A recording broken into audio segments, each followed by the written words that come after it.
Assalamualaikum warahmatullahi wabarakatuh. Selamat datang di perkuliahan biologi sel. Kali ini saya akan memberikan materi tentang pengantar biologi sel. Oke, nanti setelah mendapatkan materi ini, kalian diharapkan dapat memahami hakikat biologi sel beserta jalinan fungsional antar ilmu yang terkait. Oke, kita mulai saja materinya.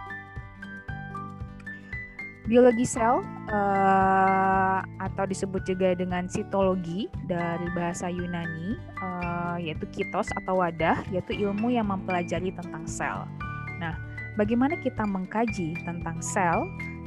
Tentunya karena sel itu ukurannya sangat kecil, sel diamati dengan menggunakan mikroskop.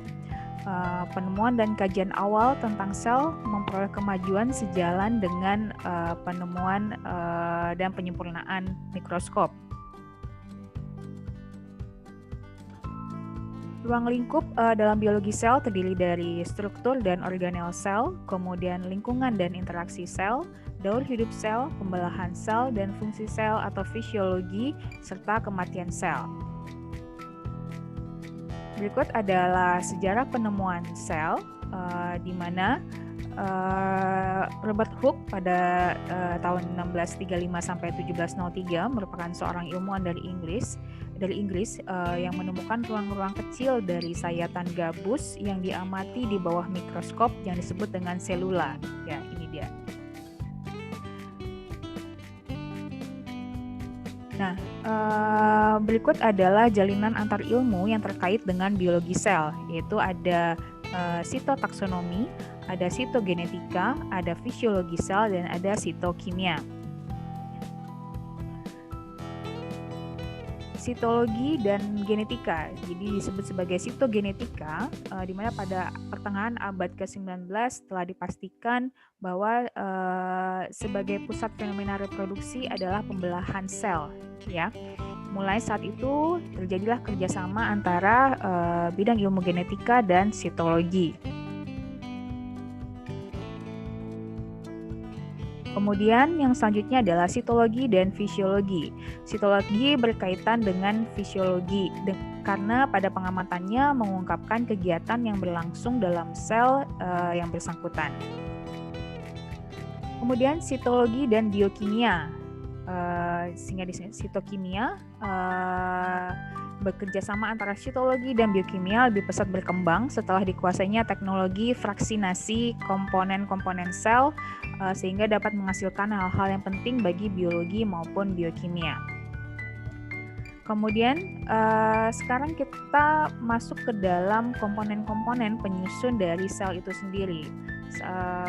Salah satunya adalah air, di mana air merupakan salah satu komponen terbesar dominan yang yang menyusun struktur sel. Di mana di sini ada beberapa sifat istimewa air, yakninya polaritas molekul air menghasilkan ikatan hidrogen. Organisme bergantung pada kohesi molekul-molekul air. Air mengatur suhu bumi. Lautan dan danau tidak membeku karena es mengapung. Air adalah pelarut kehidupan. Nah, tegangan air yang tinggi akibat kekuatan gabungan dari ikatan-ikatan hidrogennya sehingga pada foto ini, pada gambar ini dilihatkan serangga mampu berjalan di atas air. Nah, selain air ada molekul besar lainnya yang merupakan penyusun sel tubuh. Di antaranya ada 4 kelompok molekul besar. Yang pertama adalah karbohidrat, kedua protein, ketiga asam nukleat, dan yang keempat adalah lipid atau lemak. Nah, ketiga kelas karbohidrat, protein, asam nukleat itu merupakan makromolekul yang merupakan polimer. Apa itu polimer? Polimer adalah rantai panjang dari subunit monomer. Jadi kalau ini polimernya ini, monomernya adalah satuannya ini ya. Nah, kalau pada karbohidrat yang merupakan sumber energi dan menyediakan pembentuk struktur dari sel, di mana karbohidrat ini atau pati, starch, ya ini karbohidrat, monomernya adalah glukosa. Kemudian yang kedua, protein yang menyediakan berbagai macam fungsi di dalam tubuh seperti dalam mengkatalisis suatu reaksi atau sebagai enzim atau mentransport substansi tertentu baik itu ke dalam atau maupun ke luar sel. Nah, ini adalah susu protein. Di sini dicontohkan adalah alkohol dehidrogenase, enzim yang memecah alkohol. Nah, ini adalah protein itu merupakan polimer dari asam amino. Jadi monomernya adalah asam amino. Kemudian asam nukleat. Asam nukleat itu menyimpan informasi genetik dan berfungsi dalam ekspresi gen. Nah, contohnya di sini adalah DNA, ada juga RNA. Nah, ini DNA merupakan polimer dari nukleotida. Jadi monomernya adalah nukleotida. Kemudian yang keempat adalah lipid atau lemak. Nah, kelompok yang keempat ini dia bukan lemak. Lemak ini bukan polimer, ya. Lipid atau lemak merupakan kelompok molekul yang berbeda yang tidak bisa larut dalam air. Fungsi utamanya adalah menyediakan energi, kemudian menyusun membran sel, dan bisa juga ada juga hormon yang strukturnya berupa lipid. Ya. Ini adalah lipid, fosfolipid yang menyusun membran sel. Oke, berikut adalah unsur penyusun mineral, ada makroelemen, ada mikroelemen, ya. Makroelemen ada natrium, kalium, kalsium, fosfor, magnesium, klor, belerang. Kalau mikroelemen ada yodium, fluor, tembaga, besi. Nah, sekarang kita masuk ke sel prokariotik dan eukariotik. Nah, ini adalah sel eukariotik, ini adalah sel prokariotik. Apa perbedaan antara keduanya? Nah, sel eukariotik itu adalah sel yang memiliki membran inti sehingga materi genetik itu dapat terkompartemen pada satu organel yang disebut nukleus, sedangkan pada sel prokariotik itu tidak ada membran inti yang membedakan antara nukleus, sehingga tidak ada nukleus pada sel prokariotik. Nah, contoh sel eukariotik ini adalah sel hewan, sel tumbuhan, sedangkan pada sel prokariotik contohnya adalah bakteri. Nah, sel prokariotik ya, sel prokariotik berasal dari bahasa Yunani artinya pro yang artinya sebelum, dan karyon artinya kernel atau nukleus. Nah, DNA di sini terkonsentrasi, DNA sebagai materi genetik itu terkonsentrasi di suatu daerah yang disebut nukleoid. Coba kita cari di sini di mana nukleoid. Ya, di sini. Ini atau di dalam sini nih. Di sini. Tetapi tidak ada membran yang memisahkan nukleoid dengan sitoplasma atau komponen sel lainnya, gitu. Tidak seperti sel eukariotik. Jadi dia bisa menyebar, hanya berkelompok di satu tempat, tapi tidak ada membran yang memisahkannya dari yang lain. Oke, sedangkan sel eukariotik adalah sel yang memiliki nukleus atau inti yang terbungkus di dalam membran. Sel eukariotik merupakan sel penyusun beberapa organisme seperti sel hewan, sel tumbuhan, dan fungi. Ini adalah sel hewan, ya. Ini ada membran sel, kemudian ini adalah nukleus inti, ya, diselubungi oleh membran inti. Kemudian di dalamnya ada anak inti atau nukleolus, dan ada kromatin. Di sini adalah kromatin merupakan DNA yang dikemas oleh protein. Ada protein histon namanya. Kemudian ada di sini nanti membran dari nukleus ini bersambung dengan retikulum endoplasma, ya. Retikulum endoplasma ada yang halus, ya, tidak ada ribosomnya, dan ada yang kasar yang ditempeli oleh ribosom. Kemudian ada mitokondria, ada aparatus Golgi atau badan Golgi, Ada vesikula, ada sentrosom, ada sitoskeleton. Sitoskeleton di sini ada mikrotubul, ada mikrofilamen, ada filamen intermediate, kemudian ada peroksisom. Di sini ada lisosom juga, kemudian ini adalah mikrofili, dan ini adalah flagella. Oke, semoga tidak ada yang terlewat. Kemudian ini adalah sel tumbuhan. Nah, bedanya sel tumbuhan dengan sel hewan, yang pertama ada tidaknya dinding sel ya. Nah, di sini selain membran plasma pada tumbuhan juga terdapat dinding sel ya. Dapat dinding sel, kemudian ada namanya ini lamela tengah. Kemudian ada vakuola. Ini pada hewan tidak ada. Kemudian plastida. Di sini contohnya plastidanya adalah kloroplas yang mengandung pigmen klorofil ya. Kemudian ya sepertinya itu saja yang berbeda antara sel hewan dan sel tumbuhan. Nah, sekarang kita masuk ke struktur sel. Secara garis besar, struktur sel itu terdiri dari sitoplasma, kemudian ada membran plasma, jadi yang membungkus di luar adalah membran plasma, sitoplasma, kemudian nanti ada organel-organel yang berada di sitoplasma dan juga nukleus. Oke, sitoplasma merupakan semua yang terletak di dalam sel ya. Semua yang terletak di dalam sel tetapi di luar dari inti dan bersifat koloid dan dibatasi oleh membran sel. Jadi koloidannya mana yang sitoplasma? Ini ya. Yang di dalam yang dibatasi oleh membran sel dan membran inti ya. Kalau sitosol apa bedanya? Nanti silahkan kita cari tahu.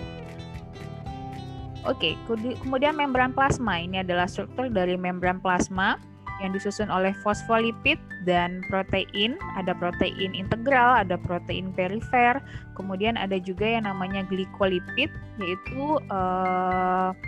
struktur karbohidrat yang berikatan dengan lipid. Kemudian ada juga glikoprotein, yaitu karbohidrat yang berikatan dengan protein. Ya, ini adalah bagian luar sel, ini adalah bagian dalam sel. Oke. Kemudian kita masuk ke organel sel. Organel sel yang pertama adalah nukleus, di mana nukleus merupakan komponen utama sel yang mengandung materi genetik berupa DNA dan berfungsi mengontrol seluruh aktivitas sel. Ya, ini nukleus. Ini adalah pori-pori nukleus. Ini ada nukleolus. Nukleolus itu adalah tempat terjadinya sintesis ribosom, komponen ribosom ya, untuk sintesis protein. Ribosom itu gunanya untuk sintesis protein, dan di nukleolus itu tempat terjadinya sintesis komponen ribosom. Ini adalah kromatin, DNA yang berikatan dengan protein, masih dalam bentuk benang-benang. Oke, kemudian berikutnya adalah retikulum endoplasma. Ini adalah membran nukleus, dia bersambung dengan retikulum endoplasma ya. Yang ungu tadi nukleus, nah ini retikulum endoplasma. Ada yang halus, ada yang kasar. Nah, kalau yang kasar itu mengikat sejumlah ribosom, sedangkan yang halus tidak ada ribosomnya. Kemudian ini adalah ribosom. Tadi ribosom merupakan partikel nukleoprotein. Kenapa disebut nukleoprotein? Karena dia tersusun atas asam nukleat dan protein yang bebas atau melekat pada retikulum endoplasma. Jadi yang bebas dia berada di sitoplasma, sedangkan yang satu lagi dia melekat pada RE. Nah, ribosom berperan dalam proses sintesis protein. Oke, berikutnya organel selnya adalah mitokondria. Mitokondria merupakan bagian dari organel sel yang berperan sebagai tempat respirasi sel atau sintesis ATP. Mitokondria memiliki membran rangkap atau ada double membran, ada membran luar, ada membran dalam. dan dia juga ada lekukan-lekukannya yang disebut lekukan membran dalam ini disebut sebagai krista. Di dalam mitokondria itu juga ada DNA ya, namanya DNA mitokondria. Jadi tidak hanya di nukleus yang ada DNA, tapi ada di mitokondria juga ada. Oke, kemudian selanjutnya adalah badan Golgi. Badan Golgi merupakan organel yang terdapat pada sel tumbuhan dan hewan. Badan Golgi ini berfungsi menambah glikosilat pada protein untuk proses sekresi. Sekresi adalah pelepasan molekul yang disintesis oleh sel. Jadi dia fungsinya nanti akan tempat terjadinya pematangan protein ataupun lemak. Kemudian nanti di sini akan di tempat mentransportasikannya ke keluar sel melalui vesikula. Kemudian adalah lisosom. Lisosom merupakan dibentuk oleh badan Golgi yang mengandung banyak protein, terutama enzim hidrolitik.